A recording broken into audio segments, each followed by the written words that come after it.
थोड़े लोग बचेंगे, बहुत लोग मर जाएंगे। यानी सूरदास महाराज की वाणी बता रहे कि ज़्यादा लोग मर जाएंगे धरती पर आदमी, और बचने वाले कम, मरने वाले ज़्यादा होंगे। इसके बाद क्या होगा?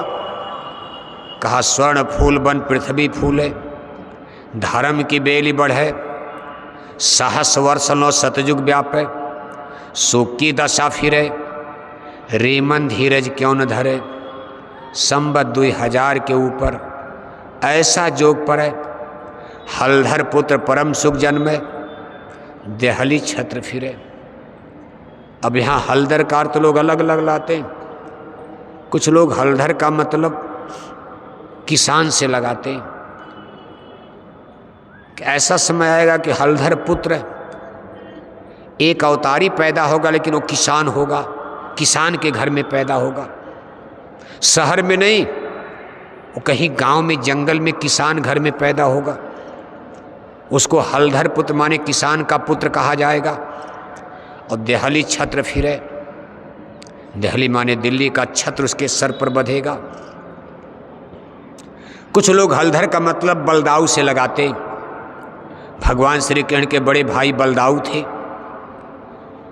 उनका हथियार हल की तरह था, उनको हलधर भी कहा जाता, हल लेकर। अब ये हल नहीं जो जोतने वाला, एक तरह का यंत्र था, हथियार था।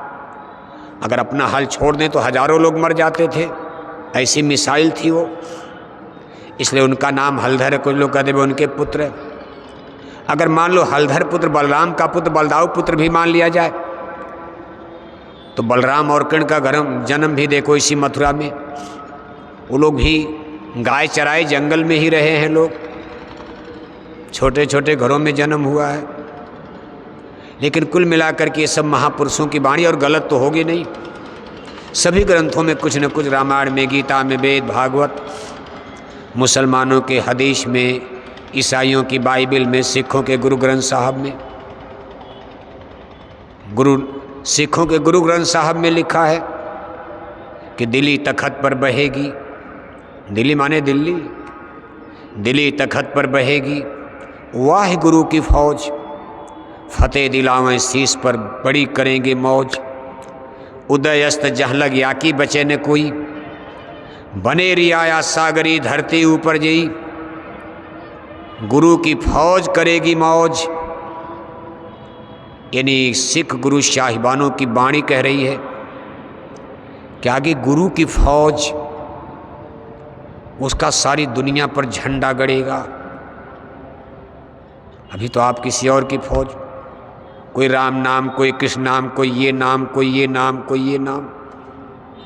अब भगवान तो एक ही है, लेकिन संतों ने इसका सलूशन दे दिया, कहा भाई जब तक गुरु की फौज न आवे समझ लो तब तक राम राज और सतयुग नहीं है, धोखा है। बाकी भगवान में कहो कि नहीं, राम अलग है, कृष्ण अलग है, गुरु अलग है, गुरुर ब्रह्मा गुरुर विष्णु। भगवान परमात्मा तो all mighty super power God is only one. Ram एक अनेक है अनामा, नाम अलग अलग है, लेकिन कहा जब तक गुरु नाम से भगवान का गान गुणगान नहीं होगा, जब गुरु नाम से भगवान की पूजा धरती पर नहीं होगी, तब तक राम राज सतयुग नहीं आएगा। ये सिख गुरु साहिबानों की वाणी करे कि सतयुग और राम राज। साहब सूरदास जी ने भी यही बात लिखी, कहा काल ब्याल से वही बचेगा जे गुरु का ध्यान धरे। उसमें गुरु नाम से भगवान की पूजा होगी, उसी में लोगों की रक्षा होगी। बाकी और कोई नाम भगवान का लोगों को नहीं बचा पाएगा, धोखा हो जाएगा। जैसे सब कारतूस समय से मिस कर जाते हैं, टाइम ओवर हो जाता। जैसे गोली आप टिकिया टैबलेट देखते हो, भाई टाइम ओवर हो गया, आप उसको खाओगे तो बीमारी नहीं जाएगी बल्कि और बीमार हो जाओगे आप। ऐसे जितने भगवान के नाम रखे गए सब टाइम ओवर हो जाएंगे। उसमें गुरु नाम ही ऊर्जा, एनर्जी, पावर में रहेगा, वो भी भगवान का नाम रहेगा। भगवान तो एक ही है, सब मानते। ये सारी चीज़ें कहा राज करेगा खालसा या कि बचे न को। अपने गुरु महाराज ने कहा कि महाबली एक सास, अपने गुरु महाराज की वाणी है। तो मान लो, और बात छोड़, अपने गुरु महाराज की तो आप मानोगे, कहा महाबली एक शासक होगा, धर्म मुकुट सिर पर धारेगा, धरा से देगा पाप हटाए। जय गुरुदेव की वाणी है महाबली। और ये आज की वाणी नहीं, गुरु महाराज सन 70-72 में। तब तो आप सत्संगी ही नहीं थे, जो पुराने लोग हैं जानते होंगे। बहुत बड़ा रिवॉल्यूशन, इतनी बड़ी क्रांति खड़ी कर दिए थे कि दिल्ली की सरकार हिल गई थी। इमरजेंसी लगा के गुरु महाराज को जेल में बंद करवा दिया। इन्हें अपने गुरु महाराज को सरकार ने जेल में डलवा दिया, हाथों में हथकड़ी, पैरों में बेड़ी लगवा दिया। बताओ आप, हथकड़ी बेड़ी किसको लगवाई जाती? चोर को, डाकू को, माफिया है, आतंकवादी हो। इतना सरकार हिल गई थी दिल्ली की कि गुरु महाराज को हथकड़ी बेड़ी डाल करके डंडा बेड़ी में जेल में डलवा दिया। 21 महीना जेल में डाला। उस समय गुरु महाराज की वाणियां पढ़ो, रोकटे खड़े हो जाएंगे। गुरु महाराज ने कहा धरा से देगा पाप हटा। जब महाबली आएगा, भारतवर्ष ही नहीं सारी धरती से धर्म और पाप का नाश करेगा। धर्म मुकुट सिर पर धारेगा, सोने का मुकुट नहीं, धर्म मुकुट सिर पर धारेगा। उसके सिर पर धर्म की, सत्य की पताका लहराएगी और उस संसार से अधर्म और पाप का नाश करेगा। प्रेमी भाई बहनों, युग बदलना, सतयुग बदलना, कलयुग बदलना, युग बदलना, समय बदलना, राम राज लाना, ये किसी प्रधानमंत्री मुख्यमंत्री का काम नहीं होता। ये स्वयं ईश्वर की कृपा से होता। इतना आसान नहीं है जो आप सोच रहे हो। इसलिए गुरु महाराज कहते थे, ये काम नहीं इंसान का, ये काम है भगवान का। यानी आप भगवान का काम कर रहे हो। कितने भाग्यशाली हो आप, कितनी बड़ी आपकी किस्मत जाग गई। मानव जन्म आपका सफल हो गया। आप भगवान के काम में लग गए, अपना भी काम कर रहे हो। बेटा बेटी का काम, घर परिवार का काम, रोटी कपड़ा मकान का काम, अपना खेती दुकान दफ्तर तो कर ही रहे हो, शरीर रक्षा। इसी के साथ साथ टाट पहनकर, बोरा पहनकर, शाकाहारी जैकेट पहनकर, अपना चंदा चुटकी लगाकर, अपना भाड़ा किराया खर्च करके, अपने खून पसीने की कमाई से आप जो एक एक गांव गोद लेकर शाकाहारी धर्म के प्रचार में समय दे रहे हो, पैसा खर्च कर रहे हो, ये काम किसी नेता लीडर पार्टी का नहीं है। कहा ये काम नहीं इंसान का, ये काम है भगवान का। जो भगवान का काम करेगा उसको कितनी बड़ी मजदूरी मिलेगी बताओ आप। पैसा वैसा क्या है, पैसा में 1 लाख 2 लाख मजदूरी, 5 लाख महीना तनख्वाह। और भगवान के काम की मजदूरी, कहा आपको भक्ति और मुक्ति मुफ्त मिल जाएगी, मुफ्त मिलेगी। कहा गुरु के वचन का पालन करते हैं, दरबार के हुक्म का पालन करते। गुरु वचन का पालन ही गुरु भक्ति कहा जाता। और जिसकी गुरु भक्ति पकती है उसी का भजन भी बनता।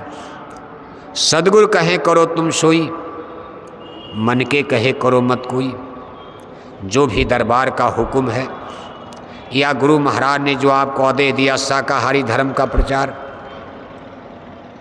या आज गुरु महाराज के स्थान पर बैठे हुए इस मथुरा दरगाह से हमारे पूज्य हुजूर महाराज जी जो आपको आदेश निर्देश जारी करते उसका पालन करते रहोगे तो आपका भक्ति फल में जोड़ा जाएगा और भक्ति फल से ही आपका भजन बनेगा।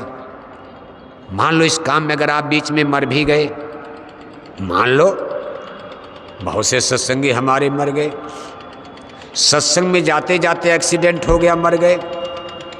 मथुरा लोग आते, इतनी गाड़ियाँ बसें सब कुछ, कभी कभी आप देखते हो सत्संग से जा रहे एक्सीडेंट हो गया। मथुरा आते समय एक्सीडेंट हो गया तो गांव वाले समाज वाले तान मारते हैं कि बड़ी गुरु की महिमा गाते, देखो एक्सीडेंट हो गया। उनकी भी इच्छा भाई हम सतयुग देखेंगे, राम राज देखेंगे, परिवर्तन होगा।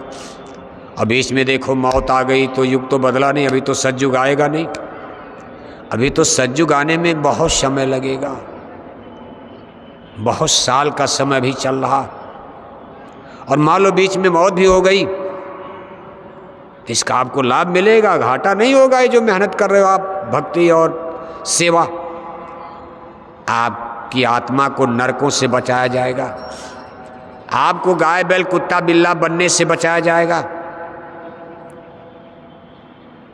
आपको अगला जन्म मनुष्य का मिल जाएगा। अगर भक्ति मुक्ति का कोटा अधूरा रह गया तो अगला जन्म फिर मानव का तो मिल जाएगा, लेकिन जन्म मरण में नहीं गिरने दिए जाओगे। इसलिए कभी मरने का अफसोस मत किया करो कि अभी तो सतयुग आया नहीं, राम राज आए नहीं। हमारे लाखों सत्संगी मर गए प्रचार करते करते, बोरा पहनते पहनते 40 साल तो बोरा पहनते हो गया। 40 साल बोरा पहनने में आधा से ज़्यादा बोरा वाले तो मर ही गए। देखो कितनी मेहनत करते थे बोरा वाले, जैकेट वाले उतनी मेहनत कहाँ कर रहे, क्योंकि जैकेट वालों के ज़माने में तो इंटरनेट, कंप्यूटर, मोबाइल आ गया, घर घर में मोटरसाइकिल हो गई, तमाम घरों में कार हो गई, मोटर हो गई। लेकिन बोरा तो 14-15 मई 1983 को पहना गया। जिस दिन हम लोगों ने बोरा पहना, किसी के पास मोटरसाइकिल बहुत कम, इक्का दुक्का कहीं, सत्संग में हजारों की भीड़, लेकिन साइकिल ही साइकिल नज़र आती। बहुत होता तो ट्रैक्टर उक्टर आ जाता था, मोटरसाइकिल कार कहाँ थी, इंटरनेट कंप्यूटर मोबाइल था ही नहीं। कितनी मेहनत, साइकिल चला चला कर, चना चबेना गुड़ भेली खाकर, मूली गाजर खाकर, संगतें भी नहीं थी कि नहीं भंडारा मिल जाएगा, भोजन मिल जाएगा। इन बोरे वालों ने कितना बड़ा त्याग, कुर्बानी, पुराने सत्संग, बोरे से मतलब पुराने लोगों ने, जो नहीं भी बोरा पहने उन लोगों ने भी मेहनत किया। आज तो आपकी मेहनत बल्कि कुछ नहीं है, आप गाड़ी में बैठकर प्रचार कर रहे हो 4 चक्का पर, तब साइकिल से चलना है, पसीना बह रहा है, आगे रोटी पानी का इंतजाम नहीं, बाजार में कहीं गुड़ खरीदो, चना भेली खरीदो, चलो उसी में गुजर करो। और वो लोग भी इतना करते करते सब मर भी गए। ऐसा नहीं कि उनकी मेहनत बेकार जाएगी, कितने तो पार हो गए और कितने मानव जन्म में वापस आ गए, लेकिन नरकों से बच गए, भले मर गए। जबकि कोई एक्सीडेंट में मरता है तो उसको भूत का जन्म मिलता, अकाल मौत कोई मरे, बिजली से मरे, पानी में डूब कर मरे, पेड़ से गिर कर मरे, एक्सीडेंट में मरे, सांप काट ले मर जाए, उन आत्माओं को भूत जोनी में जन्म मिलता, अकाल मौत इसको कहते हैं। लेकिन हमारे सत्संगी अकाल मौत मर गए प्रचार करते करते, एक्सीडेंट में काफिला में मर गए, लेकिन किसी को भूत का जन्म नहीं मिलेगा, उनको मानव का जन्म फिर मिल गया। ये सत्संग की महिमा और प्रभाव प्रताप होता। इसलिए कभी मरने से मत डरा करो कि चलेंगे मथुरा, एक्सीडेंट में मर जाएंगे। और कोई मर जाए तो कभी सस्पेंस, कोई अगर सत्संग में आते जाते मर जाए तो संशय मत किया करो, अरे ये तो भाग्य है, कोई सिनेमा देखने नहीं बैठे हो आप यहाँ कोई पिक्चर देख रहे हो, आप कोई नाच गाना थोड़ा सुन रहे हो, आप सत्संग सुन रहे हो। इस सत्संग सुनते सुनते आते जाते मर भी जाओगे सत्संग के नाम पर, तो आपकी आत्मा को नरकों से, जन्म मरण से बचा लिया जाएगा। सत्संग महिमा अति भारी, पर कोई जीव मिले अधिकारी। सत्संग की बहुत बड़ी महिमा इसलिए बताई गई, बड़े भाग पायो सत्संगा, विनय प्रयास होई भवभंगा। इसलिए प्रेमी भाई बहनों, हिम्मत और साहस के साथ पूज्य महाराज जी के साथ खड़े हो जाओ। आप कभी ओफ मत किया करो, जो आपसे हो सके यथाशक्ति भक्ति। कोई आपका घर नहीं मांगा जा रहा, जो आपसे हो सके अपना चंदा चुटकी सेवा सहयोग तन मन धन के साथ, जो भी दरबार का, इतनी बड़ी संगत है, कोई दिक्कत अब नहीं है, बूंद बूंद से घड़ा भरता, थोड़ा थोड़ा सब लोग करोगे, संगत का कोई काम अब नहीं रुकेगा। इतनी बड़ी संख्या में डेवलप, इतना बड़ा विकास धीरे धीरे अब संगतों का होना शुरू हो गया। इसलिए देखो अभी तो देखो पहला दिन है, अभी कार्यक्रम तो कल से शुरू होगा ये पूर्व संध्या पर। और देखो पूर्व संध्या पर देखो पूरा मैदान, भले छिटफुट आप वो फिलिंग इन द गैप्स, जो बीच बीच में जगह है कल परसों में भर जाएगी, लेकिन पूरा मैदान देखो आज ही भर दिया है आपने। हर लाउड स्पीकर के पास 2, 4, 10 आदमी बैठ गए। आप यहाँ से लेकर पीछे तक देखो, ये जो बीच में जगह देख रहे हो, परसों आते आते आते आते एकदम खचाखच इतनी बड़ी भीड़ आ रही है इस भंडारे के कार्यक्रम में। पूज्य दादा गुरुजी महाराज के इस भंडारे के अवसर पर